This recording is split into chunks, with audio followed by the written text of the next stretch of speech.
ഇന്ന് നമ്മുടെ സംസ്ഥാനത്ത് 24 പേർക്കാണ് കോവിഡ് ബാധ സ്ഥിരീകരിച്ചത്. 5 പേർക്ക് ഫലം നെഗറ്റീവായിട്ടുണ്ട്. പാലക്കാട് 7, മലപ്പുറം 4, കണ്ണൂർ 3, പത്തനംതിട്ട, തിരുവനന്തപുരം, തൃശ്ശൂർ 2 വീതം, കാസർഗോഡ്, കോഴിക്കോട്, എറണാകുളം, ആലപ്പുഴ 1 വീതം. ഇതാണ് പോസിറ്റീവായ ജില്ല തിരിച്ചുള്ള കണക്ക്. നെഗറ്റീവായത് തൃശ്ശൂർ 2, കണ്ണൂർ, വയനാട്, കാസർഗോഡ് ഓരോന്ന്. ഇന്ന് പോസിറ്റീവായതിൽ 12 പേർ വിദേശങ്ങളിൽ നിന്ന് വന്നവരാണ്. മഹാരാഷ്ട്രയിൽ നിന്ന് 8 പേര്, തമിഴ്നാട്ടിൽ നിന്ന് 3 പേര്, കണ്ണൂരിലൊരാൾ സമ്പർക്കം. ഇതുവരെ 666 പേർക്കാണ് സംസ്ഥാനത്ത് രോഗം സ്ഥിരീകരിച്ചത്. അതിൽ 161 പേർ ഇപ്പോൾ ചികിത്സയിലാണ്. 74,398 പേരാണ് നിരീക്ഷണത്തിൽ ഇപ്പോഴുള്ളത്. വീടുകളിൽ 73,865, ആശുപത്രികളിൽ 533. ഇന്ന് 156 പേരെ ആശുപത്രിയിൽ പ്രവേശിപ്പിച്ചു. ഇതുവരെ 48,543 സാമ്പിളുകളാണ് പരിശോധനയ്ക്ക് അയച്ചത്. 46,961 എണ്ണം രോഗബാധയില്ല എന്ന് ഉറപ്പാക്കിയിട്ടുണ്ട്. ഇതുവരെ സെന്റിനൽ സർവൈലൻസിൻ്റെ ഭാഗമായി മുൻഗണനാ വിഭാഗത്തിൽപ്പെട്ട 6,090 സാമ്പിളുകൾ ശേഖരിച്ചതിൽ 5,728 നെഗറ്റീവായിട്ടുണ്ട്. പുതിയ ഹോട്ട്സ്പോട്ടുകളില്ല. ഇന്നലെ തന്നെ സൂചിപ്പിച്ചൊരു കാര്യമാണ്, നാം കൂടുതൽ ഗുരുതരമായ സ്ഥിതിയിലേക്ക് പോവുകയാണ് എന്ന്. ലോക്ക്ഡൗണിൽ ചില ഇളവുകൾ വരുത്തി. പക്ഷേ തുറന്നുള്ള നാളുകളിൽ മേഖലകളിൽ, ചില പ്രത്യേക മേഖലകളിൽ കടുത്ത നിയന്ത്രണം വേണ്ടതായി വരും. വിദേശ രാജ്യങ്ങളിൽ നിന്നും മറ്റ് സംസ്ഥാനങ്ങളിൽ നിന്നും നമ്മുടെ സഹോദരീ സഹോദരന്മാർ നാട്ടിലേക്ക് വരാൻ തുടങ്ങിയപ്പോൾ ഇവിടെ രോഗികളുടെ എണ്ണത്തിൽ കാര്യമായ വർധന വരുന്നുണ്ട്. മെയ് 7-നാണ് വിദേശത്ത് നിന്നും ഫ്ലൈറ്റ് വരാൻ തുടങ്ങിയത്. നമ്മുടെ കണക്ക് നോക്കിയാൽ മെയ് 1, 3, 4, 6, 7 ഈ തീയതികളിൽ പുതുതായി രോഗം ബാധിച്ച് ആരും ഉണ്ടായിരുന്നില്ല. 8-ാം തീയതി ഒരാൾക്കാണ് രോഗബാധയുണ്ടായത്. അന്ന് ആകെ ചികിത്സയിലുള്ള രോഗബാധിതരുടെ എണ്ണം 16 മെയ് 13-ന് പുതിയ രോഗികളുടെ എണ്ണം 10. 14-ന് 26 പുതിയ രോഗികൾ. 15-ന് 16 പുതിയ രോഗികൾ. 16-ന് 11, 17-ന് 14, 18-ന് 29, ഇന്നലെ 12, ഇന്ന് 24. ഇത്തരത്തിലാണ് പുതുതായി പോസിറ്റീവായ കേസുകൾ വർദ്ധിക്കുന്നത്. 16 പേര് ചികിത്സയിലുണ്ടായിരുന്ന സ്ഥാനത്ത് നമ്മളിപ്പോൾ 161-ലെത്തി നിൽക്കുകയാണ്. ഈ വർധന മനസ്സിലാക്കിക്കൊണ്ട് തന്നെയാണ് നമ്മുടെ രോഗനിർവ്യാപന തന്ത്രങ്ങൾ ആവിഷ്കരിച്ചിട്ടുള്ളത്. COVID-19 വൈറസ് നമ്മുടെ നാട്ടിലേക്ക് കടന്നു വന്നത് ആരുടെയെങ്കിലും കുറ്റമോ അലംഭാവമോ കൊണ്ടല്ല. ഇന്നലെ വാർത്താ സമ്മേളനത്തിൽ പുതുതായി രോഗബാധയുണ്ടായത് പുറത്തുനിന്ന് വന്നവർക്കാണ് എന്ന് പറഞ്ഞത് ചില കേന്ദ്രങ്ങൾ തെറ്റായ വ്യാഖ്യാനം നൽകി പ്രചരിപ്പിക്കുന്നത് ശ്രദ്ധയിൽപ്പെട്ടു. ഇതിൽ നാം കാണേണ്ട ഒരു വസ്തുത, രോഗം എങ്ങനെ വരുന്നു എന്ന ബോധ്യം നമുക്ക് ആദ്യം ഉണ്ടാവണം. അതുണ്ടായാൽ അതിൻ്റെ വ്യാപനം തടയാനുള്ള പ്രധാന ഉപാധിയായി. ആ തിരിച്ചറിവ് ശരിക്കുണ്ടാവുക എന്നത് പ്രധാനമാണ്. ഇതിൽ നമ്മുടെ സഹോദരങ്ങൾ അവർക്ക് വരാൻ അവകാശപ്പെട്ട മണ്ണിലേക്കാണ് വരുന്നത്. അവരെ സംരക്ഷിക്കണം. അതോടൊപ്പം തന്നെ ഇവിടെ ഉള്ളവർ സുരക്ഷിതരുമായിരിക്കണം. ഇപ്പോൾ സംസ്ഥാന അതിർത്തിയിൽ ഒരു നിയന്ത്രണവുമില്ലാതെ വന്നാൽ റെഡ് സോണുകളിലുള്ളവർ അവരിങ്ങോട്ട് വരുമ്പോൾ എല്ലാവരുമായും അടുത്തിടപഴകുകയും ചെയ്താൽ ഇന്നത്തെ കാലത്ത് അത് വലിയ അപകടകരമാണ്. അതുകൊണ്ടാണ് വാളയാർ ഉൾപ്പെടെയുള്ള സ്ഥലങ്ങളിൽ ശക്തമായ നിലപാട് സർക്കാരിന് സ്വീകരിക്കേണ്ടി വന്നത്. ഇതിന് മറ്റൊരർത്ഥം കൽപ്പിക്കേണ്ടതില്ല. കേരളത്തിലെത്തുന്ന പ്രവാസികളാകെ രോഗവാഹകരാണെന്നോ അകറ്റി നിർത്തപ്പെടേണ്ടവരാണെന്നോ അല്ല അതിനർത്ഥം.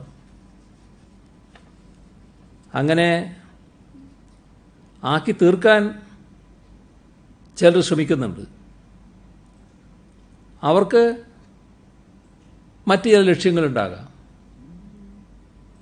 ഇവിടെ നാം കാണേണ്ടത് വരുന്നവരിൽ അനേകം പേര്, മഹാഭൂരിഭാഗം പേര് രോഗബാധ ഇല്ലാത്തവരാകാം. പക്ഷെ നമ്മുടെ അനുഭവത്തിൽ ചിലർ രോഗവാഹകരാണ്. അതിപ്പോൾ തെളിഞ്ഞിട്ടുണ്ട്. വരുമ്പോൾ തന്നെ ആരാണ് രോഗവാഹകർ, ആരാണ് രോഗം തീരെ ബാധിക്കാത്തവർ എന്നത് തിരിച്ചറിയാൻ കഴിയില്ല.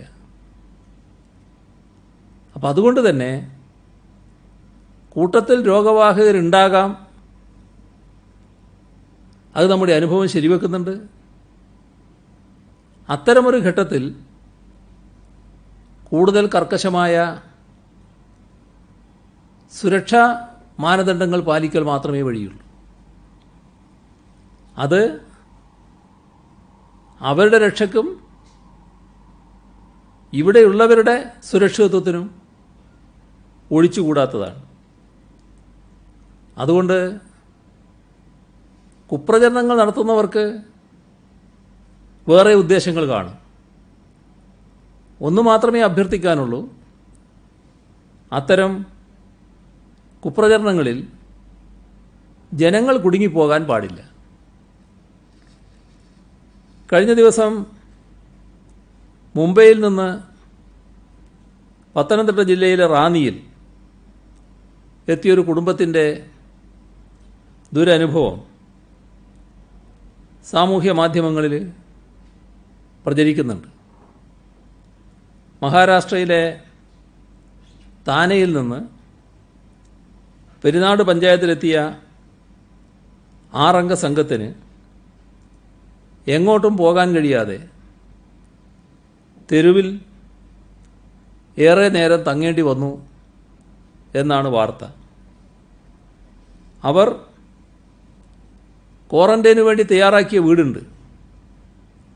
ആ വീട്ടിൽ കയറാൻ അനുവദിക്കാതെ തടഞ്ഞുമെന്നും പരാതിയുണ്ട്.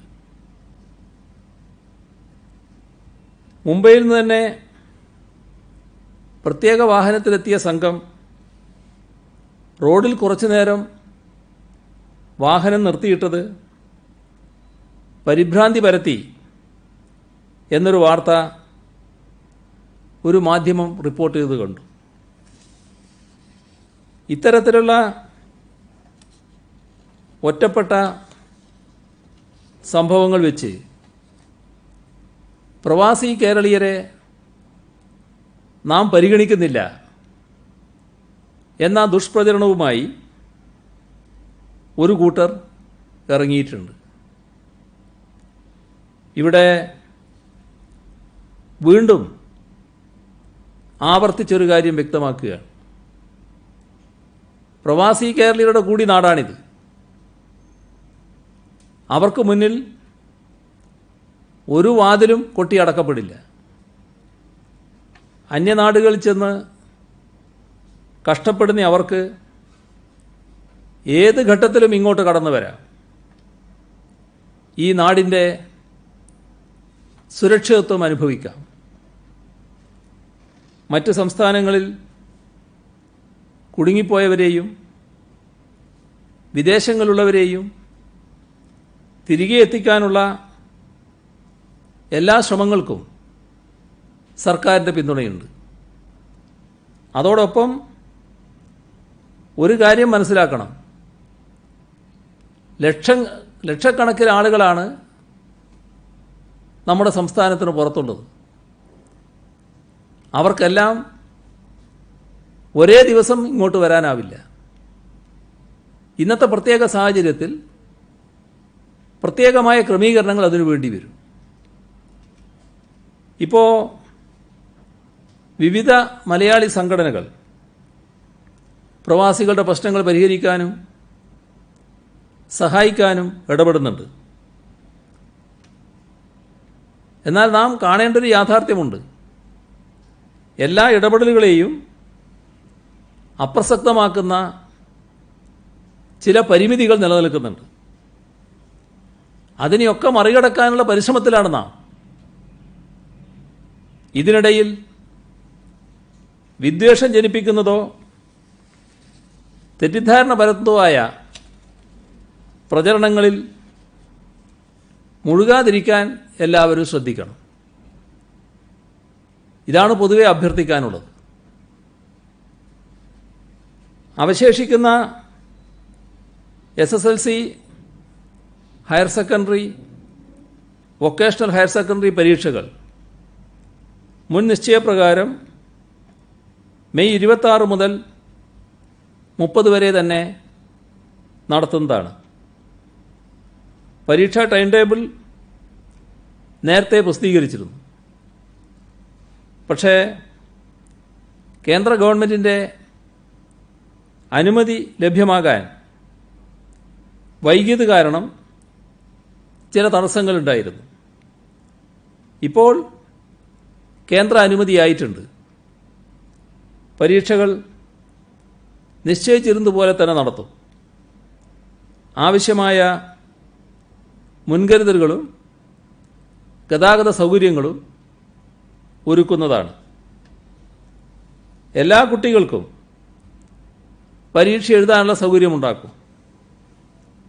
ഇക്കാര്യത്തിൽ വിദ്യാർത്ഥികളോ രക്ഷിതാക്കളോ ആശങ്കപ്പെടേണ്ടതില്ല.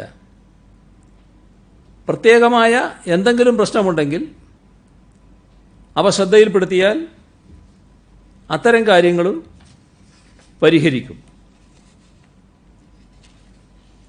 പുറത്തുനിന്ന് ആളുകൾ വരികയും ഇളവുകളോടെ നാട് ചലിക്കാൻ തുടങ്ങുകയും ചെയ്ത സാഹചര്യത്തിൽ എടുക്കേണ്ട മുൻകരുതലുകൾ സംബന്ധിച്ച് ഇന്ന് രാവിലെ ജില്ലാ കളക്ടർമാർ, ജില്ലകളിലെ പോലീസ് മേധാവികൾ, ജില്ലാ പഞ്ചായത്ത് പ്രസിഡന്റുമാർ, ജില്ലാ മെഡിക്കൽ ഓഫീസർമാർ ഇത്തരം ആളുകളുമായി വീഡിയോ കോൺഫറൻസിലൂടെ സംസാരിച്ചിരുന്നു. രോഗവ്യാപനം തടയുന്നതിൽ ജില്ലാ ഭരണ സംവിധാനം ഇതേവരെ സ്തുത്യർഹമായ സേവനമാണ് നടത്തിയത്. എല്ലാ ജില്ലകളിലും നല്ല ഏകോപനത്തോടെ കാര്യങ്ങൾ നടന്നു. അതിന് നല്ല ഫലവുമുണ്ടായി. ഇക്കാര്യത്തിൽ ബന്ധപ്പെട്ട എല്ലാവരെയും സർക്കാർ അഭിനന്ദിക്കുന്നു.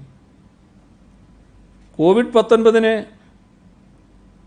മരുന്നോ വാക്സിനോ കണ്ടുപിടിക്കാത്ത സാഹചര്യത്തിൽ നമ്മുടെ പ്രയാസം തുടരുകയാണ്. ഇന്നത്തെ തോതിൽ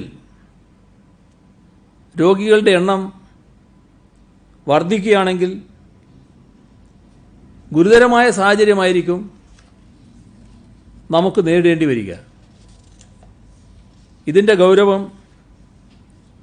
തിരിച്ചറിഞ്ഞ് മുന്നോട്ട് പോകാൻ നമുക്കാവണം. കണ്ടെയ്ൻമെൻറ് സോണുകളിൽ ഒരിളവും നൽകിയിട്ടില്ല. മാത്രമല്ല, കൂടുതൽ കർക്കശമായ നടപടികൾ ഈ പ്രദേശങ്ങളിൽ ഉണ്ടാവുകയും ചെയ്യും. പുറത്തുനിന്നും വരുന്നവരുടെ സംരക്ഷണവും ഇവിടെയുള്ളവരുടെ സുരക്ഷയും ഒരുപോലെ ഉറപ്പാക്കേണ്ടതുണ്ട്. നിരീക്ഷണം ഫലപ്രദമായി കൊണ്ടുപോവുക എന്നത് പരമപ്രധാനമാണ്. പുറത്തുനിന്നും വന്നവർ നിശ്ചിത ദിവസം നിരീക്ഷണത്തിൽ കഴിയേണ്ടത് നാടിൻ്റെ തന്നെ ചുമതലയായി കാണണം. നിരീക്ഷണത്തിലുള്ളവർ പുറത്തിറങ്ങരുത്. വീട്ടിൽ തന്നെ മറ്റുള്ളവരുമായി ഇടപഴകരുത്. വീട്ടിനകത്തെ മുറിയിൽ തന്നെ കഴിയണം. ഒരാൾ മാത്രമായിരിക്കണം ആ മുറിക്കകത്ത് ഭക്ഷണവും മറ്റും എത്തിക്കുന്നത്. ഹോം ക്വാറന്റൈൻ ഏറ്റവും ഫലപ്രദമായി നടപ്പാക്കിയ സംസ്ഥാനമാണ് നമ്മുടേത്.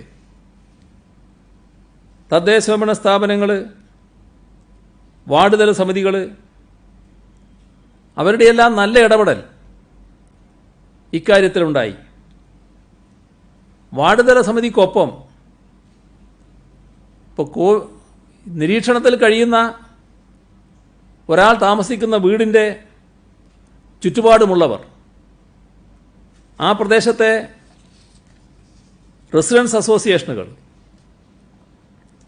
പ്രദേശവാസികളുടെ കൂട്ടായ്മകൾ, ഇവരുടെയെല്ലാം നിരീക്ഷണ സംവിധാനം ഫലപ്രദമായി നടക്കേണ്ടതായിട്ടുണ്ട്.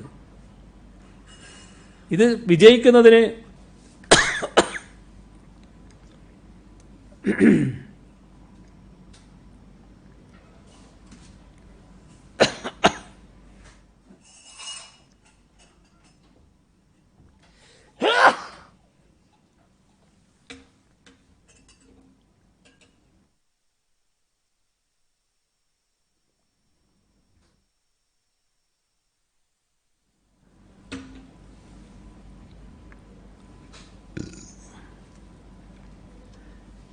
ഈ പ്രദേശവാസികളുടെ കൂട്ടായ്മയും നമ്മുടെ ഈ നിരീക്ഷണ സംവിധാനവും വളരെ പ്രധാനമാണ് ആകെ കാര്യങ്ങൾ വിജയിപ്പിക്കുന്നതിന്.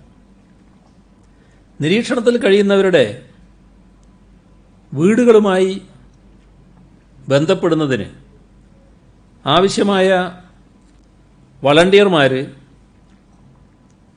ഈ വാർഡ് തല സമിതിക്കുണ്ടാവണം. വാർഡ് തല സമിതിയുടെ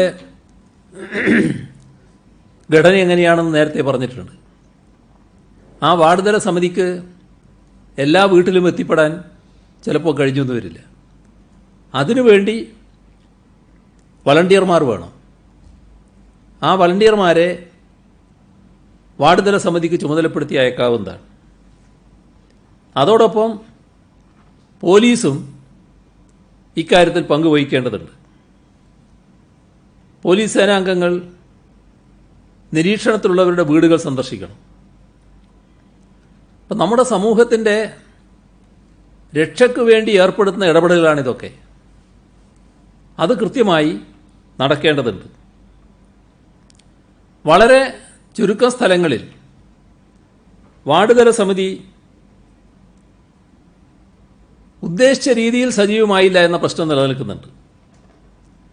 അത്തരം സ്ഥലങ്ങളിൽ പഞ്ചായത്ത് തല സമിതികൾ ഫലപ്രദമായി ഇടപെട്ട് വാർഡ് തല സമിതിയെ സജീവമാക്കാൻ ശ്രമിക്കേണ്ടതാണ്. നാം കാണേണ്ടത് ഈ വരുന്ന ആളുകളിൽ ചിലരിൽ രോഗമുണ്ടാവാം. ആ രോഗിയിൽ നിന്ന്, ആ രോഗവാഹകനിൽ നിന്ന് രോഗം മറ്റുള്ളവരിലേക്ക് പടരാതിരിക്കണം. പടരുന്നത് ഒരു വഴിയിലൂടെ മാത്രമാണ്, സമ്പർക്കത്തിലൂടെയാണ്. ആ സമ്പർക്കം പൂർണ്ണമായി ഒഴിവാക്കുക, ഇതാണ് ഏറ്റവും പ്രധാനം. അതിനാണ് ഊന്നൽ കൊടുക്കേണ്ടത്. രോഗി ആയിപ്പോയ ഒരാൾ അല്ലെങ്കിൽ ഒരു പ്രദേശത്തുള്ള ആൾ നമ്മുടെ നാട്ടിൻ്റെ പുറത്തുനിന്ന് ഇപ്പോൾ വരുന്നവർ അവരൊന്നും ഇങ്ങോട്ട് വരേണ്ടതില്ല എന്ന സമീപനം എവിടെയും സ്വീകരിക്കേണ്ടതില്ല. കാരണം ഇന്ന് ലോകത്താകെയുള്ളൊരു പ്രതിഭാസമാണിത്. അപ്പോൾ ആ വരുന്നവർ അവരുടെ നാട്ടിലേക്കാണ് വരുന്നത്. നമ്മൾ സാധാരണ വീട്ടിലേക്കെത്താൻ ആഗ്രഹിക്കൂലേ? വീടും നാടുമൊക്കെ പെറ്റമ്മയുടെ അടുത്തെത്തുന്നത് പോലെയല്ലേ? ആ ഒരു മനോഭാവത്തോടെയല്ലേ ആളുകൾ വരിക. അപ്പോൾ അവരുടെ കൂടി നാടായ ഈ പ്രദേശത്തേക്ക് വരുമ്പോൾ ആരും അതിന് തടസ്സം നിൽക്കരുത്. എന്നാൽ പുറമേ നിന്ന് വരുന്നവരാണെങ്കിൽ നിരീക്ഷണത്തിൽ അവർ കഴിയണം. വീട്ടിലെത്തിക്കഴിഞ്ഞ് അവർ പുറത്തിറങ്ങരുത്. അക്കാര്യത്തിൽ ജാഗ്രത പാലിക്കണം. ഇത് നാം ഒരു പ്രധാന കടമയായി എടുക്കണം. ചുറ്റുപാടുമുള്ളവർ, നിരീക്ഷണത്തിൽ കഴിയുന്നവർ കർശന നിരീക്ഷണത്തിൽ കഴിയുന്നു എന്ന് ഉറപ്പുവരുത്തുന്നതിന് ഇടപെടാം.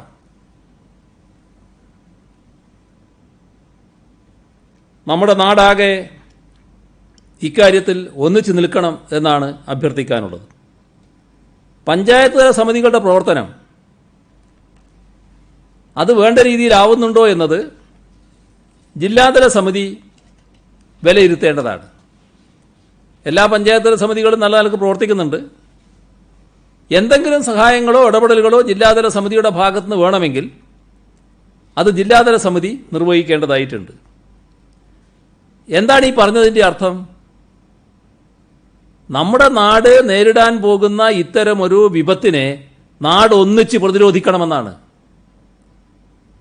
ഏതാനും ആരോഗ്യവകുപ്പ് ഉദ്യോഗസ്ഥരുടെയോ ഏതാനും പഞ്ചായത്ത് അംഗങ്ങളുടെയോ ഏതെങ്കിലും തരത്തിലുള്ള സമിതിയുടെ അംഗങ്ങളുടെയോ മാത്രം ഉത്തരവാദിത്തമല്ല ഇത്. നമ്മുടെ നാടും ജനങ്ങളും ഒന്നിച്ച് ഇതിനെ പ്രതിരോധിക്കാൻ രംഗത്തുണ്ടാവണം. അവരോരോരുത്തരും വ്യത്യസ്ത ചുമതലകളായിരിക്കും നിറവേറ്റേണ്ടതെന്ന് മാത്രം. ജില്ലയിലെ പഞ്ചായത്തുകൾ നല്ല നിലയിൽ പ്രവർത്തിക്കുന്നു എന്ന് ഉറപ്പുവരുത്തേണ്ടത് ജില്ലാ പഞ്ചായത്താണ്. ഗ്രാമപഞ്ചായത്തുകളുണ്ട്, മുനിസിപ്പാലിറ്റികളുണ്ട്, കോർപ്പറേഷനുകളുണ്ട്. ഇവരെല്ലാം സജീവമായി രംഗത്തുണ്ട്.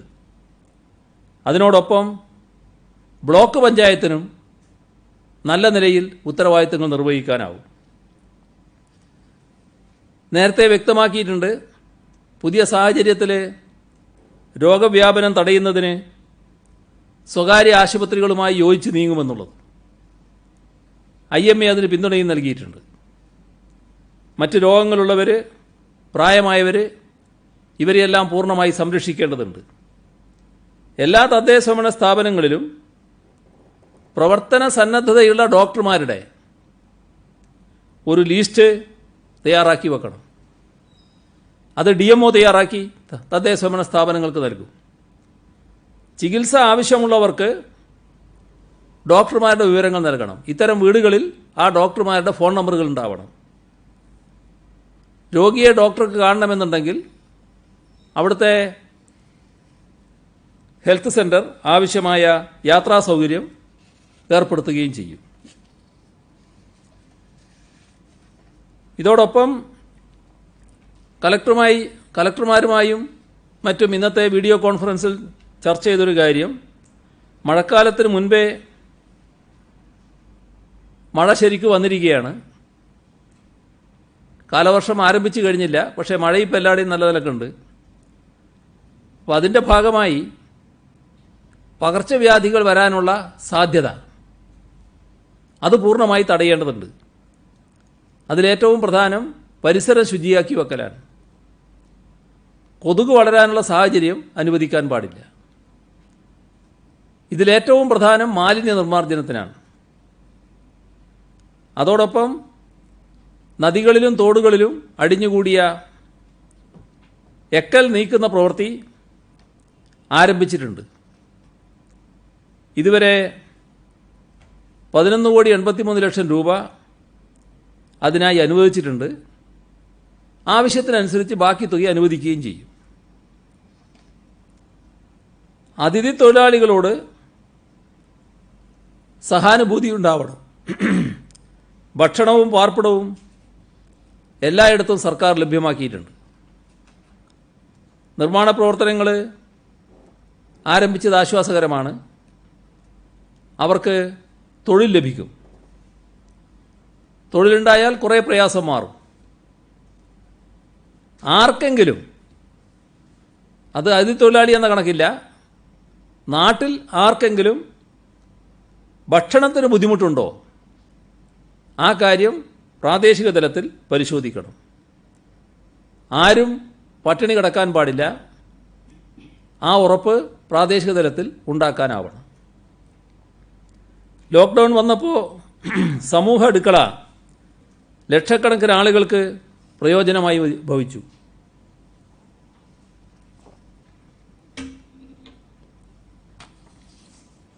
ഇപ്പോൾ നാടിനാകെ പലതരത്തിലുള്ള ഇടപെടലുകളുടെ ഭാഗമായി ഈ സമൂഹ അടുക്കളയുടെ ആവശ്യം വലിയ തോതിൽ കുറഞ്ഞിട്ടുണ്ട്. പക്ഷേ സമൂഹ അടുക്കള പൂർണ്ണമായി നിർത്താനുള്ള സാഹചര്യമായിട്ടില്ല. ഇപ്പോൾ പ്രയാസം അനുഭവിക്കുന്നവർക്ക് ഭക്ഷണം എത്തിക്കുന്നതിന് വേണ്ട തോതിൽ സമൂഹ അടുക്കളയെ ആവശ്യമുള്ളിടത്ത് നിലനിർത്തേണ്ടതാണ്. ആവശ്യമുള്ളവരെ മാത്രം സഹായിക്കുക, ഇതായിരിക്കും ഇതിലൂടെ സ്വീകരിക്കുന്ന സമീപനം. ലോക്ക്ഡൗൺ കാരണം ഓരോ സ്ഥലത്ത് കുടുങ്ങിപ്പോയ സർക്കാർ ജീവനക്കാരുണ്ട്. അപ്പോൾ അവർ താമസിക്കുന്ന ജില്ലയിലെ കലക്ടറേറ്റ് റിപ്പോർട്ട് ചെയ്യണമെന്നും അതിൻ്റെ ഭാഗമായി അവിടെയുള്ള കോവിഡ് പ്രതിരോധ പ്രവർത്തനങ്ങൾക്ക് വേണ്ടി ഇവരെ നിയോഗിക്കാമെന്നും കണ്ടിട്ടുണ്ട്. അപ്പോൾ പ്രാദേശിക തദ്ദേശഭരണ സ്ഥാപനങ്ങളിലടക്കം അവരെ നിയമിക്കാനാവും. ഇത് പൊതുവിൽ നിർദ്ദേശിച്ചിട്ടുള്ള കാര്യമാണ്. തിരുവനന്തപുരത്ത് ഇന്നത്തെ ചർച്ചയിൽ ഉയർന്നു വന്നൊരു കാര്യം, മറ്റ് ജില്ലകളിൽ ജോലിയെടുക്കുന്ന ധാരാളം ആളുകൾ ഇവിടെ കഴിയുന്നുണ്ട്. അതുതന്നെ പ്രത്യേകിച്ച് കാസർഗോഡ്, കണ്ണൂർ, വയനാട് അങ്ങനെയുള്ള ദൂരെയുള്ള ജില്ലകളിൽ ജോലിയെടുക്കുന്നവർ അവരിപ്പോൾ തിരുവനന്തപുരത്തും മറ്റും വീടുകളിൽ താമസിക്കുന്നുണ്ട്. അപ്പോൾ അവരെക്കുറിച്ചുള്ള വിശദാംശങ്ങൾ കലക്ടർ ശേഖരിക്കുക. അവർക്ക് പോകാനുള്ള വിഷമം കൊണ്ടാണ് ഇവിടെ കഴിയുന്നത്, ജോലിയെടുക്കാനുള്ള പ്രയാസം കൊണ്ടല്ല. ഇപ്പോൾ യാത്ര ചെയ്ത് അങ്ങോട്ട് പോകാൻ പറ്റുന്നില്ല.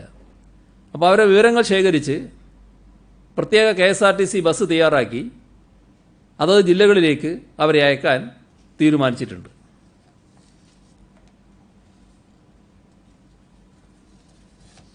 മറ്റ് സംസ്ഥാനങ്ങളിൽ നിന്നും വരുന്നവരിൽ രോഗലക്ഷണമില്ലാത്തവർക്ക് ഹോം ക്വാറന്റൈനാണ് നമ്മൾ തീരുമാനിച്ചിട്ടുള്ളത്. പക്ഷേ ധാരാളം ആളുകൾ സർക്കാർ ക്വാറന്റൈൻ മതിയെന്ന് ഇങ്ങോട്ട് പറയുന്ന സ്ഥിതിയുണ്ട്. സർക്കാർ ക്വാറന്റൈൻ സ്വന്തം വീട്ടിൽ സൗകര്യമില്ലാത്തവർക്ക് വേണ്ടി ഒരുക്കും. അപ്പോൾ ഇക്കാര്യത്തിൽ ബന്ധപ്പെട്ട ഉദ്യോഗസ്ഥരുടെ നിർദ്ദേശം എല്ലാവരും സ്വീകരിക്കാൻ തയ്യാറാവണം. കാലവർഷത്തിൻ്റെ മുന്നൊരുക്കങ്ങൾ സംസ്ഥാനത്ത് ആരംഭിച്ചിട്ടുണ്ട്. സംസ്ഥാനത്തെ ദുരന്ത നിവാരണ പ്രവർത്തനങ്ങൾക്ക് സേനകളുടെ പൂർണ്ണ സഹകരണം ഉറപ്പാക്കിയിട്ടുണ്ട്. സംസ്ഥാന ദുരന്ത നിവാരണ അതോറിറ്റി തയ്യാറാക്കിയ മൺസൂൺ ദുരന്ത പ്രതിരോധ പ്രതികരണ മുന്നൊരുക്ക പ്രവർത്തനങ്ങളുടെ മാർഗരേഖ തയ്യാറാക്കി സംസ്ഥാനത്തെ മുഴുവൻ തദ്ദേശഭരണ സ്ഥാപനങ്ങളും തദ്ദേശ സ്ഥാപനതല ദുരന്ത ലഘൂകരണ പദ്ധതി തയ്യാറാക്കിയിട്ടുണ്ട്. എല്ലാ വകുപ്പുകളും മൺസൂണുമായി ബന്ധപ്പെട്ട പ്രവർത്തനങ്ങളും വിവരങ്ങളും സംസ്ഥാന അടിയന്തരഘട്ട കാര്യനിർവഹണ കേന്ദ്രത്തിന് ദിനംപ്രതി നൽകുകയും ചെയ്യും. നമ്മുടെ സംസ്ഥാനത്ത് കോവിഡ് പ്രതിരോധ പ്രവർത്തനങ്ങൾ ശക്തമാക്കുന്നതിൻ്റെ ഭാഗമായി ആരോഗ്യവകുപ്പിൽ NHM മുഖാന്തരം 2948 താൽക്കാലിക തസ്തികകൾ കൂടി സൃഷ്ടിച്ചിട്ടുണ്ട്. കോവിഡ് പ്രതിരോധ പ്രവർത്തനങ്ങളുടെ ഭാഗമായി അടുത്തയിടെ സൃഷ്ടിച്ച 3770 തസ്തികൾക്ക് പുറമെയാണ് ഈ 2948 തസ്തികകൾ. ഇതോടെ 6700ഓളം താൽക്കാലിക തസ്തികകളാണ് ആരോഗ്യവകുപ്പിൽ ഈ ഘട്ടത്തിൽ സൃഷ്ടിച്ചത്. വിദേശത്തു നിന്നും മറ്റ് സംസ്ഥാനങ്ങളിൽ നിന്നും കൂടുതൽ മലയാളികൾ എത്തുന്ന സാഹചര്യത്തിലാണ് തസ്തികകൾ അടിയന്തരമായും വീണ്ടും സൃഷ്ടിച്ചത്. First line care centre, Covid care സെന്ററുകൾ, കോവിഡ് ആശുപത്രികൾ ഇവിടങ്ങളിലെല്ലാം ഇവരെ വിന്യസിക്കും. 38 ഡോക്ടർമാർ, 15 സ്പെഷ്യലിസ്റ്റുകൾ, 20 ഡെന്റൽ സർജൻ, 72 സ്റ്റാഫ് നഴ്സുമാർ, 169 നഴ്സിംഗ് അസിസ്റ്റന്റുമാർ, 1259 JHIമാർ, 741 JPHന്മാർ, 358 ക്ലീനിംഗ് സ്റ്റാഫ്, ഇങ്ങനെ തുടങ്ങി 21ഓളം തസ്തികകളാണ് സൃഷ്ടിച്ചിട്ടുള്ളത്. യുവജനങ്ങൾ, മുതിർന്ന പൗരന്മാർ എന്നിവർക്കിടയിൽ മാസ്കിന്റെ ഉപയോഗം പ്രോത്സാഹിപ്പിക്കുന്നതിന് സ്റ്റുഡന്റ് പോലീസ് കേഡറ്റ് പദ്ധതിയുടെ ആഭിമുഖ്യത്തിൽ ബോധവൽക്കരണം നടത്തും. കേരള പോലീസ് ഇപ്പോൾ നടത്തിവരുന്ന ക്യാമ്പയിനിന്റെ ഭാഗമായാണിത്. ഐജിമാരായ S. ശ്രീജിത്തും P. വിജയനും ഈ പരിപാടിയുടെ സംസ്ഥാനതല കോർഡിനേറ്റർമാരായി പ്രവർത്തിക്കും. കോവിഡ് ബാധിച്ച് ഭേദമായവരെയും വീടുകളിലും മറ്റും നിരീക്ഷണത്തിൽ കഴിയുന്നവരെയും സമൂഹം ഒറ്റപ്പെടുത്തുന്ന സ്ഥിതിവിശേഷം ചുരുക്കം ചില സ്ഥലങ്ങളിൽ നിന്ന് റിപ്പോർട്ട് ചെയ്തിട്ടുണ്ട്. ഇത്തരം ഒറ്റപ്പെടുത്തലുകൾക്കെതിരെ ബോധവൽക്കരണം നടത്തുന്നതിന് സ്റ്റുഡന്റ് പോലീസ് കേഡറ്റ് പ്രത്യേക ബോധവൽക്കരണ പരിപാടികൾക്ക് രൂപം നൽകിയിട്ടുണ്ട്. മാസ്ക് ധരിക്കാത്ത 3396 സംഭവങ്ങൾ സംസ്ഥാനത്ത് ഇന്ന് റിപ്പോർട്ട് ചെയ്തിട്ടുണ്ട്. ക്വാറന്റൈൻ ലംഘനത്തിന് 12 പേർക്കെതിരെ കേസെടുത്തു. ദേശീയ സമ്പാദ്യ പദ്ധതി ഏജന്റുമാരെ ബ്ലോക്ക് തലത്തിൽ 3 ഗ്രൂപ്പുകളായി തിരിച്ച് ആഴ്ചയിൽ 2 ദിവസം വീതം കളക്ഷൻ സ്വീകരിക്കുന്നതിനും 1 ദിവസം പോസ്റ്റ് ഓഫീസിൽ തുക നിക്ഷേപിക്കുന്നതിനും അനുമതി നൽകും. കറൻസിയും നാണയങ്ങളും കൈകാര്യം ചെയ്യുന്നവർ നിർബന്ധമായും ഗ്ലൗസ് ഉപയോഗിക്കണം. 65 വയസ്സ് കഴിഞ്ഞ ഏജന്റുമാർ ഭവന സന്ദർശനം നടത്താൻ പാടില്ല. ഇലക്ട്രിസിറ്റി ഭേദഗതി ബിൽ 2020 ബന്ധപ്പെട്ട് സംസ്ഥാനത്തിനുള്ള ആശങ്കകൾ നേരത്തെ തന്നെ വ്യക്തമാക്കിയിരുന്നു. ഈ നിയമം പ്രാബല്യത്തിൽ വന്നാൽ സംസ്ഥാനം ഇപ്പോൾ KSE-ബിയിലൂടെ ഉപയോക്താക്കൾക്ക് നൽകുന്ന വിവിധ സബ്സിഡികൾ തുടരാനാകില്ല. പാരമ്പര്യേതര ഊർജ്ജ സ്രോതസ്സുകളുടെ ഉപയോഗം എത്ര വേണം എന്ന് തീരുമാനിക്കുന്നതും സംസ്ഥാന വൈദ്യുതി റെഗുലേറ്ററി കമ്മീഷനിലേക്ക് പ്രതിനിധികളെ നിശ്ചയിക്കുന്നതുമടക്കം കേന്ദ്ര സർക്കാരായിരിക്കും. സംസ്ഥാന റെഗുലേറ്ററി കമ്മീഷന്റെ അനുവാദമില്ലാതെ തന്നെ ഫ്രാഞ്ചൈസികളെ തീരുമാനിക്കാനുള്ള അനുവാദം വിതരണ ലൈസൻസിക്കായിരിക്കും. കറൻകറന്റ് ലിസ്റ്റിൽപ്പെടുന്ന വിഷയത്തിൽ കൂടുതൽ കേന്ദ്രീകരണം വരുത്തുന്നതാണ് ഈ ബില്ലിലെ വ്യവസ്ഥകൾ. അതുകൊണ്ട് തന്നെ സംസ്ഥാനങ്ങളുമായി കൂടിയാലോചന നടത്തണമെന്ന് കേന്ദ്ര ഗവൺമെന്റിനോട് ആവശ്യപ്പെട്ടു. ഇക്കാര്യങ്ങൾ വ്യക്തമാക്കി കേന്ദ്ര ഊർജ്ജമന്ത്രി RK സിംഗിന് കത്തയച്ചിട്ടുണ്ട്.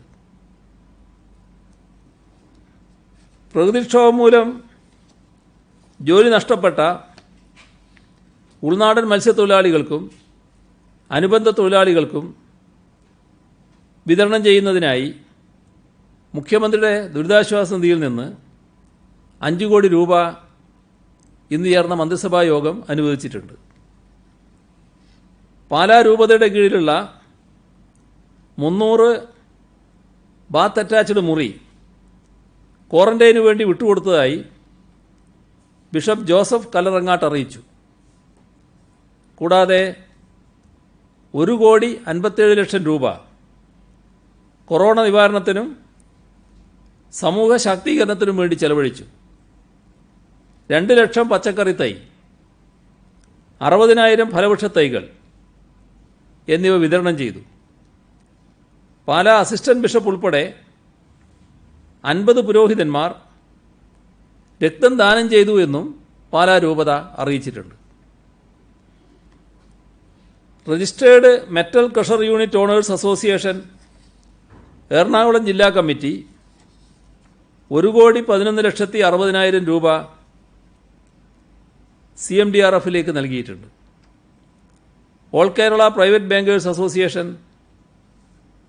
40,01,000 രൂപ, കൂത്തുപറമ്പ് സഹകരണ റൂറൽ ബാങ്ക് 30,47,590 രൂപ, കുമളി ഗ്രാമപഞ്ചായത്ത് 30 ലക്ഷം, ഓൾ കേരള ജില്ലാ സഹകരണ bank retirees association 7 lakh, Kadanad panchayat 7 lakh, all Kerala mechanised bakery owners association 6,32,005 രൂപ, CSI മലബാർ മഹാ ഇടവകയുടെ കീഴിലുള്ള മലബാർ ആൻഡ് വയനാട് എയ്ഡഡ് സ്കൂളുകൾ 3,10,000 രൂപ, അഖിലേന്ത്യാ സമാധാന ഐക്യദാർഢ്യ സമിതി ഐപ്സോ 2 ഗഡുക്കളായി 2 ലക്ഷം രൂപ, ഗുജറാത്ത് ഹൈക്കോടതി retired chief justice K. Sreedharan, doctor Devadatta Sreedharan 1,50,000 രൂപ, വണ്ടമ്മേട് ഗ്രാമപഞ്ചായത്ത് 10 ലക്ഷം രൂപ,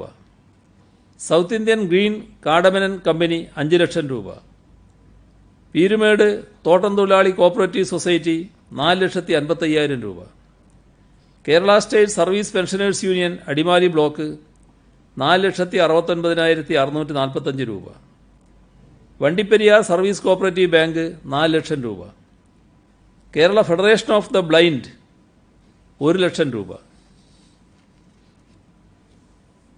ഇത്രയും കാര്യങ്ങളാണ് ഇന്ന് പങ്കുവെക്കാനുള്ളത്. മറ്റ് സംസ്ഥാനങ്ങളിൽ നിന്ന് മലയാളികളെ നാട്ടിലേക്ക് കൊണ്ടുവരുന്ന ചില സംഘടനകൾ കൊണ്ടുവരുന്നത്, പ്രത്യേകിച്ച് ബാംഗ്ലൂരിൽ നിന്ന് പറ്റും. ആ കൊണ്ടുവരുന്നവർ പരിശോധനയ്ക്ക് ശേഷം അവർ വീടുകളിൽ എത്തിക്കാതെ വീടുകളിലേക്ക് പോകാൻ അനുവദിക്കുന്നവരെയാണ് ചില പ്രത്യേക കേന്ദ്രങ്ങൾ ഇറക്കി വിടുക. പോകുന്ന വഴിക്ക് ചില സ്ഥലങ്ങളിൽ ഇറക്കി വിട്ട് പോകുന്ന സംഭവം പാലക്കാട് ഉണ്ടായിട്ടുണ്ട്. നടപടി ഉണ്ടായിരിക്കട്ടെ എന്ന ഇടപെടലുണ്ടാകും. അത് ഈ പ്രശ്നം സർക്കാരിൻ്റെ ശ്രദ്ധയിൽപ്പെട്ടിട്ടുണ്ട്. അത് അത്തരത്തിലുള്ള നിരുത്തരവാദിത്തപരമായ കാര്യങ്ങൾ ഉണ്ടാകാൻ പാടില്ലാത്തതാണ്. ആവശ്യമായ ഇടപെടലുകൾ ഉണ്ടാവും. പരീക്ഷ നടത്താൻ തീരുമാനിച്ചല്ലോ. ഈ മറ്റ് സംസ്ഥാനങ്ങൾ അതുപോലെ തന്നെ ഗൾഫ്, ലക്ഷദ്വീപ് അടക്കമുള്ള സ്ഥലങ്ങളിലെ വിദ്യാർത്ഥികൾക്ക് പരീക്ഷയിൽ പങ്കെടുക്കാൻ ആവശ്യമായ ക്രമീകരണങ്ങളെല്ലാം ആയിട്ടുണ്ടോ? സജ്ജീകരണങ്ങൾ എല്ലാ പരീക്ഷ നടത്താനുള്ള സജ്ജീകരണങ്ങളൊക്കെ റെഡിയാണ്. അതിൽ വേറെ മറ്റു പ്രശ്നങ്ങളില്ല. കണ്ണൂർ വിമാനത്താവളത്തിൽ ഏതെങ്കിലും ജീവനക്കാർക്ക് ഈ കോവിഡ് സ്ഥിരീകരിച്ചിട്ടുണ്ടോ? എൻ്റെ അറിവിലില്ല. എന്താണെന്ന് അന്വേഷിക്കണം. ഇളവുകൾ നൽകിയ സർക്കാർ ഓഫീസുകൾ പ്രവർത്തിക്കുക ഇളവ് അനുവദിച്ചപ്പോൾ വികലാംഗർ, ഗർഭിണികൾ തുടങ്ങിയവർ ജോലിക്ക് ഹാജരാകേണ്ടെന്ന് നേരത്തെ പറഞ്ഞിരുന്നു. ഇപ്പോൾ അവർ ഹാജരാകണമെന്ന് പറഞ്ഞ് വീണ്ടും ഒരു ഉത്തരവ് ഇറക്കിയിട്ടുണ്ട്. അത് പരിശോധിക്കുമോ? എന്താണെന്ന് പരിശോധിച്ച് നോക്കാം.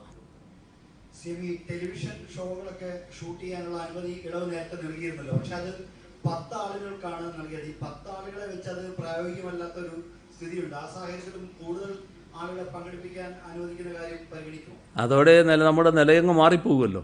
ഇത് വെച്ചുകൊണ്ട് ഉള്ള പരിപാടി സംഘടിപ്പിക്കാൻ നോക്കണം. ഇൻഡോർ ഷൂട്ടിംഗ് ആണല്ലോ ഉദ്ദേശിക്കുന്നത്.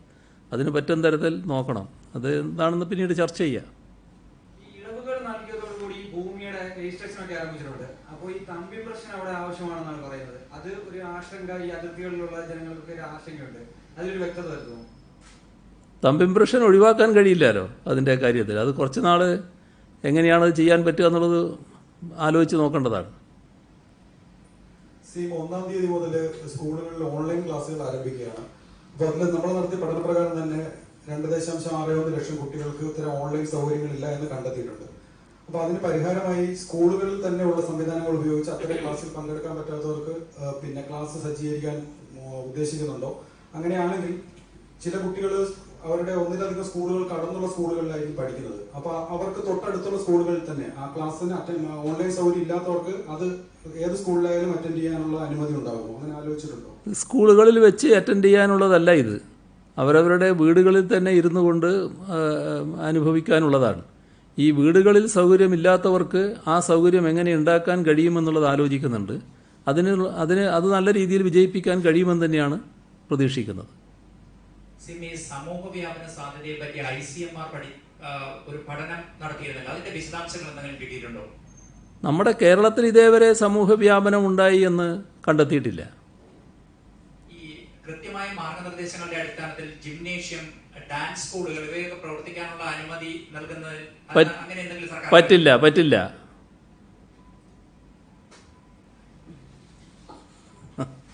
ലൈസൻസുകളുടെ കാലാവധി കഴിഞ്ഞ ലൈസൻസുകൾ പുതുക്കാനൊക്കെ നമ്മൾ സമയം നൽകിയിട്ടുണ്ട്. അതുപോലെ തന്നെ ഡ്രൈവിംഗ് ലൈസൻസൊക്കെ പുതുക്കാൻ സമയം നൽകിയിട്ടുണ്ട്. അതുപോലെ തന്നെ ഈ ക്വാറികളുടെ NOC എടുത്തിരിക്കുന്നവർ അവർക്ക് 1 വർഷത്തേക്കാണ് NOC കൊടുക്കുന്നത്. ഈ 1 വർഷത്തിനകം അവർ ഈ ബാക്കി അനുമതികൾ വാങ്ങണമെന്നാണ് പറയുന്നത്. അത് ഈ സമയത്ത് ഇപ്പൊ നടക്കാതെ വന്നിട്ടുണ്ട്. ഓഫീസ് പ്രവർത്തിക്കാതെ ഇരിക്കുന്നതാണ്, നടക്കാതെ വന്നിട്ടുണ്ട്. അത് നീട്ടിക്കൊടുക്കാൻ എന്തെങ്കിലും ഈ പ്രത്യേക സാഹചര്യത്തിൽ വിഷമം അനുഭവിക്കേണ്ടി വന്നവർക്കെല്ലാം ആവശ്യമായ സൗകര്യങ്ങൾ ചെയ്യുക എന്നുള്ളതാണ് പൊതുവിൽ സർക്കാർ കണ്ടിട്ടുള്ളത്. ഈ പ്രത്യേക പ്രശ്നം എന്താണെന്ന് പരിശോധിച്ച് നോക്കാം. ഈ പരീക്ഷ നിർത്തന്നെ CM പറഞ്ഞ് നടത്തുമെന്ന്, പക്ഷേ ഇന്ന് രാവിലെ പരീക്ഷ മാറ്റിവെക്കാനൊരു തീരുമാനം എടുത്തിരുന്നു. അത്തരം ഒരു സാഹചര്യം വന്നത് എന്തുകൊണ്ടാണ്? പിന്നെ ഈ കേന്ദ്രം ഓർഡർ വന്നതുകൊണ്ടാണോ പിന്നെ പരിശോധിക്കുന്നത്?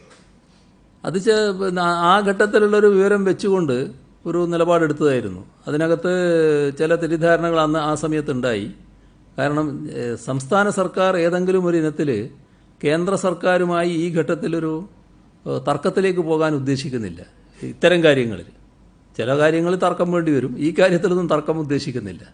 അപ്പോൾ കേന്ദ്ര ഗവൺമെൻറ്റിൻ്റെ അനുമതിയുടെ പ്രശ്നം ഉണ്ടായിരുന്നു. ആ അനുമതി ഇപ്പോൾ ലഭ്യമായി. അതുകൊണ്ട് പരീക്ഷ നടത്തുന്ന നിലയാൾക്കുക. അതോ അതിന് മുമ്പിലുള്ള കാര്യം പിന്നെ ഇപ്പോൾ നമ്മൾ ചർച്ച ചെയ്യേണ്ടതില്ലല്ലോ. ഈ രോഗവ്യാപനം കൂടുന്നത് ഗുരുതരമാണെന്ന് CM തുടക്കത്തിൽ തന്നെ പറഞ്ഞിരുന്നു. അപ്പോൾ ഈ പരീക്ഷ നടത്തുന്നത് ഒരു തരത്തിൽ ആശങ്ക ഉണ്ടാക്കില്ലേ? അതില്ല, ആ ആശങ്കയല്ല വേണ്ടത്. ഇതിൽ വേണ്ട കാര്യങ്ങൾ നമ്മൾ അതിനു വേണ്ട ജാഗ്രത പാലിക്കലാണ്.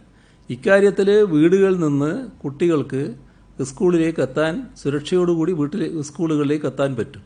സ്കൂളുകളിൽ എത്തിയാൽ നല്ല അകലം പാലിച്ച് തന്നെയാണ് കുട്ടികളെ ഇരുത്തുക. ആവശ്യമായ സുരക്ഷാ ക്രമീകരണങ്ങൾ പാലിച്ചുകൊണ്ടാണ് സാനിറ്റൈസർ ഉപയോഗിച്ച് കൈയൊക്കെ വൃത്തിയാക്കിയാണ് അകത്തേക്ക് കടക്കുക. എല്ലാവരും മാസ്ക് ധരിച്ചിട്ടുണ്ടാവും. ആവശ്യമായ എല്ലാ ക്രമീകരണങ്ങളും നടത്തും. മാത്രമല്ല ആർക്കെങ്കിലും പനിയോ മറ്റോ ഉണ്ടോ എന്നുള്ളത് പരിശോധിക്കുകയും ചെയ്യും. അങ്ങനെ എല്ലാ സുരക്ഷാ ക്രമീകരണങ്ങളും പാലിച്ചു തന്നെയാണ് ഈ പരീക്ഷ നടത്തുക.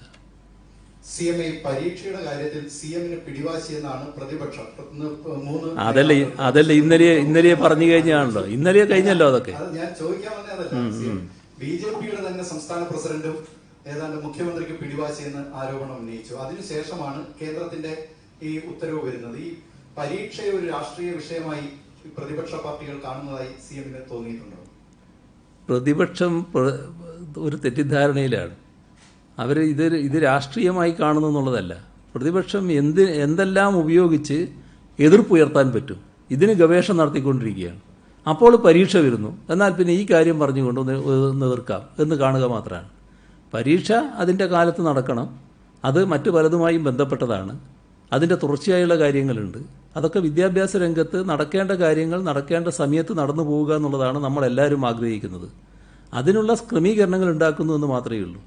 നമ്മൾ ഇത്രയും വൈകിപ്പോയത് നമ്മുടെ നാടിൻ്റെ പ്രത്യേക അവസ്ഥ കൊണ്ടാണ്. ഇപ്പോൾ അതിനുള്ള സാഹചര്യം വന്നിട്ടുണ്ട്. അതിന് സർക്കാർ തയ്യാറാകുന്നു. അത്രയും അതിൽ കാണേണ്ടതായിട്ടുള്ളൂ. CME മദ്യവിൽപ്പനശാലകൾ തുറക്കുന്ന കാര്യത്തിൽ നേരത്തെ തീരുമാനമെടുത്തിരുന്നതാണ്. പക്ഷേ അത് വീണ്ടും വൈകുകയാണ്. എപ്പോഴാണ് ഇത് തുറക്കാൻ കഴിയുകയെന്ന് ഈ ഘട്ടത്തിലെങ്കിലും CMന് പറയാനാകുമോ? വലിയ താമസം ഉണ്ടാവില്ല അതിൽ തുറക്കുന്നതിൽ. സംസ്ഥാനത്ത് അതിഗുരുതരമായ സാഹചര്യമാണ് ഉണ്ടാകാൻ പോകുന്നതെന്ന് CM പറഞ്ഞു. ഇതുവരെ നമ്മൾ നേരിട്ടതല്ല, ഇനി നേരിടാൻ പോകുന്നതാണ് കോവിഡ് എന്നൊരു വിലയിരുത്തൽ സർക്കാരിനുണ്ട്. അങ്ങനെയെങ്കിൽ നമ്മൾ ഇതുവരെ സ്വീകരിച്ച മുൻകരുതൽ നടപടികൾ അത് മാത്രം മതിയാവുമോ നമുക്ക് അതിനെ പ്രതിരോധിക്കാൻ? നമ്മുടെ എല്ലാ സാഹചര്യവും മനസ്സിൽ കാണണം. ഏത് ദുർഘട സന്ധി വന്നാലും അതിനെ നേരിടാനുള്ള ഒരുക്കങ്ങളും ഉണ്ടാവണം. അതൊക്കെ സാധാരണഗതിയിൽ ഇത്തരമൊരു ഘട്ടത്തെ നേരിടുന്നവർ കാണിക്കേണ്ട ജാഗ്രതയുടെ ഭാഗമായിട്ടുള്ളതാണ്. അത്തരം എല്ലാ ജാഗ്രതയും സംസ്ഥാന സർക്കാരിനുണ്ട്. പക്ഷേ അത് ഓരോന്നും ഇപ്പോൾ വെളിപ്പെടുത്തേണ്ട യാതൊരു ആവശ്യവുമില്ല. ഇപ്പോൾ ഉള്ള നിലയിൽ നമ്മൾ ഒന്നേ ചെയ്യേണ്ടതുള്ളൂ. ഞാൻ നേരത്തെ പറഞ്ഞതുപോലെ ഈ പറയുന്ന ആളുകളുമായി സമ്പർക്കത്തിലേർപ്പെടരുത്. അത് വീടുകളിലുള്ളവരായാൽ പോലും സമ്പർക്കം പാടില്ല. അങ്ങനെ വന്നാൽ നമുക്ക് രോഗവ്യാപനം തടയാൻ കഴിയും. ആ പരീക്ഷണം നമുക്ക് വിജയിപ്പിക്കാനാകുമെന്ന ഉറച്ച വിശ്വാസം തന്നെയാണുള്ളത്. കാരണം നമ്മുടെ സമൂഹം നല്ലതുപോലെ ബോധവൽക്കരിക്കപ്പെട്ടൊരു സമൂഹമാണ്.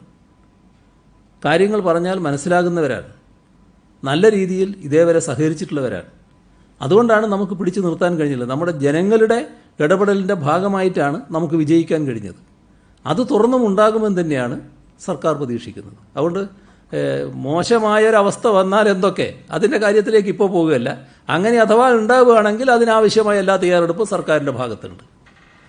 വഴിയോര കച്ചവടം നിരവധി പേരുടെ ഉപജീവന മാർഗമാണ്. അതുപോലെ ഒരു തട്ടുകടകളും ഈ രണ്ട് കാര്യത്തിലും എന്തെങ്കിലും അനുമതി നൽകാൻ സർക്കാർ ഉദ്ദേശിക്കുന്നുണ്ടോ? അതിന് പറ്റിയ സാഹചര്യമാണോ വഴിയോര കച്ചവടവും തട്ടുകടകളും? അത് വരുന്നതേ ഉള്ളൂ. കാരണം ഇപ്പോൾ ഹോട്ടലുകൾ നമ്മൾ അനുവദിച്ചിട്ടില്ലല്ലോ. ഈ വീട്ടിലേക്ക് കൊടുക്കാനുള്ള ഏർപ്പാട് മാത്രമാണല്ലോ ഇപ്പോൾ ഉള്ളത്. കുറച്ച് നാൾ അവർ ഈ സ്ഥിതി തന്നെ തുടരേണ്ടതായിട്ട് വരും. പിന്നീട് ആലോചിക്കാം. കൊല്ലത്തെ കശുവണ്ടി വികസന കോർപ്പറേഷന്റെ അഴിമതിയെക്കുറിച്ച് മുൻ ചെയർമാനും മാനേജിംഗ് ഡയറക്ടർ, മുൻ ചെയർമാൻ ചന്ദ്രശേഖരനും മാനേജിംഗ് ഡയറക്ടർ രതീഷിനുമെതിരെ CBI അന്വേഷണം നടക്കുന്നുണ്ട്. അപ്പൊ അക്കാര്യത്തിൽ അവരെ പ്രോസിക്യൂഷന് വേണ്ടി സർക്കാരിന്റെ അനുമതി ചോദിച്ചിരുന്നു. എന്തായി അക്കാര്യത്തിൽ നടപടി? എന്റെ ശ്രദ്ധയിൽ അത്തരം ഒരു കാര്യമില്ല. ഓൺലൈൻ ക്ലാസ്സുകൾ തുടങ്ങുമെന്ന് പറഞ്ഞു. അപ്പൊ അതിനോടൊപ്പം തന്നെ ടെക്സ്റ്റ് ബുക്കുകൾ കൊടുക്കാനുള്ള സംവിധാനം ഉണ്ടാക്കുമോ? അതുപോലെ തന്നെ ഈ സൗജന്യ ഉച്ചഭക്ഷണം കഴിക്കുന്ന നിരവധി കുട്ടികളുണ്ട് സ്കൂളുകളിൽ. അവരുടെ കാര്യവും പ്രതിസന്ധിയിലാവും. അത് സംബന്ധിച്ച് എന്തെങ്കിലും ചർച്ചകൾ ഇപ്പോൾ നടക്കുന്നുണ്ടോ, നടന്നിട്ടുണ്ടോ? അല്ല, ഇപ്പോഴത്തെ സ്ഥിതിയിൽ നമുക്ക് ചെയ്യാൻ കഴിയുന്നത് ഈ പാഠഭാഗങ്ങൾ കുട്ടികളിലേക്ക് എത്തിക്കുക എന്നുള്ളതാണ്.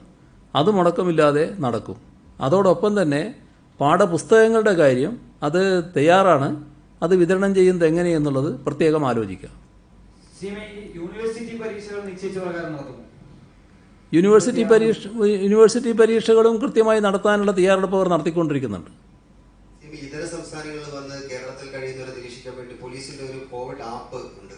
അത് പുറത്തിറങ്ങുമ്പോൾ ഇവർ ഈ ക്വാറന്റൈനിലുള്ള ആൾക്കാർ പുറത്തിറങ്ങുമ്പോൾ അറിയാൻ വേണ്ടിയാണ് ആപ്പ്. പക്ഷേ എറണാകുളത്ത് അടക്കം ചില ആൾക്കാർ പുറത്തിറങ്ങാത്ത ആൾക്കാരെ പോലീസ് ഈ ആപ്പിൽ കാണിച്ചു, അവർ പുറത്തിറങ്ങിയതായി കാണിച്ചു എന്ന് പറഞ്ഞ് കേസ് രജിസ്റ്റർ ചെയ്തിട്ടുണ്ട്. അത് ശ്രദ്ധയിൽപ്പെട്ടിട്ടുണ്ട്. അത് പരിശോധിക്കും. അത് ചിലയിടത്ത് അത്തരം ആക്ഷേപങ്ങൾ നേരത്തെ ഉണ്ടായിരുന്നു. പക്ഷേ അത് വളരെ ഫലപ്രദമായി നടപ്പാക്കപ്പെട്ട അവസ്ഥയാണ് കാസർഗോഡ് പോലുള്ള ജില്ലകളിൽ നേരത്തെ കണ്ടിട്ടുള്ളത്. അതുകൊണ്ട് ആ ആക്ഷേപത്തിൽ വലിയ കഴമ്പുണ്ടാകാൻ സാധ്യതയില്ല. എന്തെങ്കിലും പ്രത്യേകമായിട്ടുള്ള കാര്യങ്ങളുണ്ടെങ്കിൽ നമുക്ക് നോക്കാം. ഒന്ന് കാണേണ്ടത് ഇത്തരം കാര്യത്തിൽ നിയന്ത്രണങ്ങൾ ഏർപ്പെടുത്തുമ്പോൾ ചില പരാതികളൊക്കെ സ്വാഭാവികമായിട്ട് വരും. അത് സ്വാഭാവികമാണ്. പക്ഷേ നിയന്ത്രണങ്ങൾക്ക് നമ്മൾ വിധേയരായിരിക്കുക എന്നുള്ളത് മാത്രമേ വഴിയുള്ളൂ. പരീക്ഷയുടെ കാര്യം തന്നെയാണ്. ഈ കണ്ടെയ്ൻമെന്റ് സോണിൽ പരീക്ഷാ കേന്ദ്രങ്ങൾ പാടില്ല എന്ന് കേന്ദ്രം പറഞ്ഞിട്ടുണ്ട്. അപ്പൊ അവിടെ എന്തായിരിക്കും ചെയ്യുക? കണ്ടെയ്ൻമെന്റ് സോണിൽ പരീക്ഷാ കേന്ദ്രം ഉണ്ടാവില്ല, മറ്റു സ്ഥലത്തുണ്ടാവും. അവിടെയുള്ള കുട്ടികൾ ഇവിടെ കണ്ടെയ്ൻമെന്റ് സോൺ എന്ന് പറയുന്നത് ഒരു പഞ്ചായത്തിലെയോ മുനിസിപ്പാലിറ്റിയുടെയോ കോർപ്പറേഷനിലെയോ ഒക്കെ വാർഡല്ലേ വരുന്നത്, ഡിവിഷനല്ലേ വരുന്നത്. അത് കഴിഞ്ഞിട്ടുള്ള സ്ഥലത്തും കേന്ദ്രങ്ങളാകാമല്ലോ. അതിനെന്താ പ്രശ്നം? അതിപ്പോൾ ഒരു സ്കൂള് കണ്ടെയ്ൻമെന്റ് സോണിലായിപ്പോയി, അവിടെ ഉണ്ടാവില്ല, മറ്റേ സ്കൂളിലുണ്ടാവും. ഒരു പ്രശ്നം അതുണ്ടാക്കില്ല. പാഠപുസ്തക വിതരണത്തെ കുറിച്ച് തീരുമാനമായിട്ടുണ്ട്. ഇന്ന് മുതൽ തുടങ്ങും. ഞാൻ നേരത്തെ പറഞ്ഞല്ലോ. അപ്പോൾ നമുക്ക് ഇന്ന് അവസാനിപ്പിക്കാം. ഇനി ചിലപ്പോഴേ നാളെ നമ്മൾ കാണും, നാളെ ഇല്ലെങ്കിൽ നമുക്ക് മറ്റന്നാൾ കാണാം. ശരി.